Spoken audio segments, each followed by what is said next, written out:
Harry Potter and the wait a minute, that's not the right show. Little Witch Academia, Ryotaro Witchy Academia. This is a 30-minute special anime film, whatever you want to call it, that was released back in March 2nd, 2013, and it was produced by Studio Trigger, in which their work is pretty much Kill la Kill, Space Patrol Luluko, and Inferno Cop, in which out of those three animes I just mentioned, I've only seen Space Patrol Luluko. Little Witch Academia, in general for the special, takes place in a magical academy known as Luna Nova's Magical Academy, or Runa Nova Maho Gakko. It's pretty much a prestigious school for young girls training to become witches. And pretty much after our main character gets introduced to a witch known as Shiny Chariot, she becomes inspired to become like her, and without a doubt, our main character known as Atsuko Kagari, or Akko, follows in her footsteps to pretty much become a witch so that she can pretty much entertain people like what Shiny Chariot used to do. However, during the course of the 30-minute or the half-hour special, we do get to learn about the reputation that Shiny Chariot has in the wizard world, in which I'm not going to get too much details.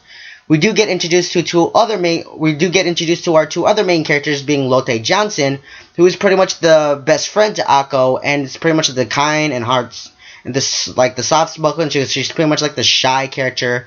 I also like to call her the Ron Weasley for some reason, but I don't know. It's been a while since I've seen Harry Potter. And what's rather interesting that her VA is Stephanie Shaw, in which, if you guys want to know, Stephanie Shaw is best known for voice rolling on the Histoire from Hyperdimension Neptunia, my personal favorite video games. And we get introduced to SUCY, who is pretty much my favorite character in the Little Witch Academia. This one, there are semblance of her actually gaining points for me to become a waifu.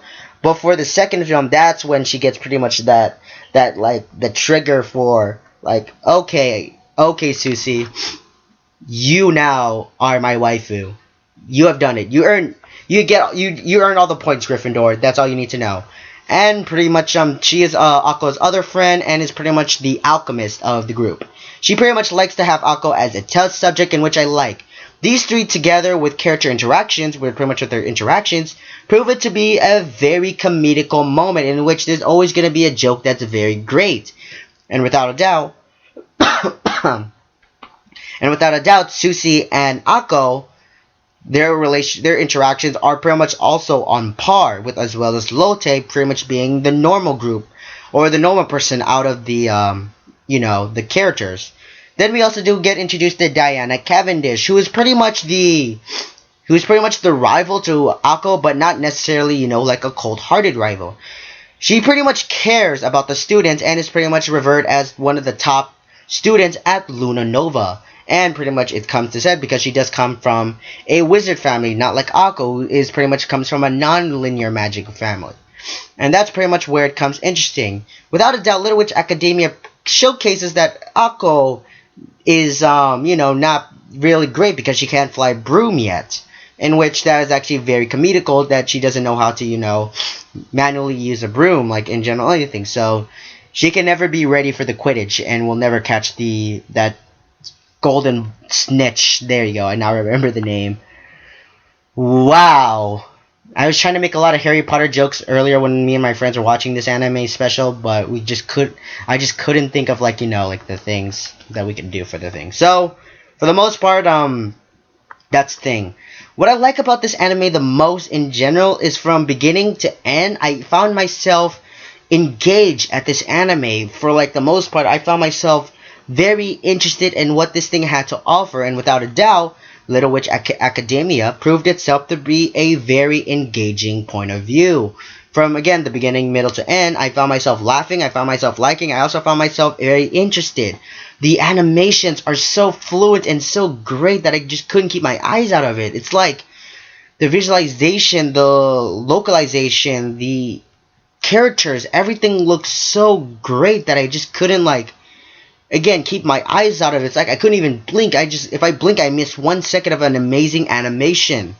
As well as the characters, again, I like the character interactions. It's very comedical, and it proves itself to be very great. As well as the voice acting wise, as well as the background music. Voice acting wise, for the dub and sub, I'm actually proud to say that both the dub and sub are on par. They're both great, and once again, I should say, like, if you know some voice actors, like, I don't know, Erica Mendez, Stephanie Shea, or Laura Paz, then then pretty much you'll be very excited to hear their VA or how they sound in Little Witch Academia. And without a doubt, they sound perfectly well. They sound like they actually do belong in this anime. Sorry, I'm actually under the weather a little bit, but for the most part, Little Witch Academia showcases from the show and tell perspective that it shows and it already tells a great story, and already I can understand why that pretty much there would be a sequel called The Enchanted Parade, which got kickstarted, and pretty much then we had a TV anime series. And what's the best thing about this anime is that it's entirely an original story. It's not a manga. It's pretty much an original story that in general, like, no asshole can pretty much spoil. Like, you ever go to you go to a premiere of Harry Potter and some asshole's like, I know what's gonna happen in this movie type of thing. With this, I mean, the only way you can spoil it is if you somehow watch the episode before the next person watches it. But without a doubt, Little Witch Academia comes in as one of the best 30-minute animes that I've pretty much have seen. Without a doubt, I highly recommend you watch this anime. I'm not going to be lying by saying that you're not going to waste a single moment watching this, even in its dub or sub. Without a doubt, I've said this already, both the dub and sub sound great together. I found myself enjoying the dub and sub at the same time. This could be because, again, the voice acting is done perfectly well. And without a doubt, Little Witch Academia deserves an accolade for that. Without a doubt, this show is a highly recommended watch. If you want to watch it, I highly recommend watching the anime specials before watching the anime TV series. If you are interested, or if you're somehow intrigued from, you look up the anime list and then you see, oh hey, look, there's something called Little Witch Academia. I highly recommend watching the specials before watching the TV anime series, because if you get to the anime series, then you actually might get, some type of, let's see, how can I best explain it? Maybe you might get I don't know, you might get the same enjoyment value that you might get from watching the anime to pretty much the TV series type of thing. So otherwise said and done, Little Witch Academia once again deserves a 100% watch.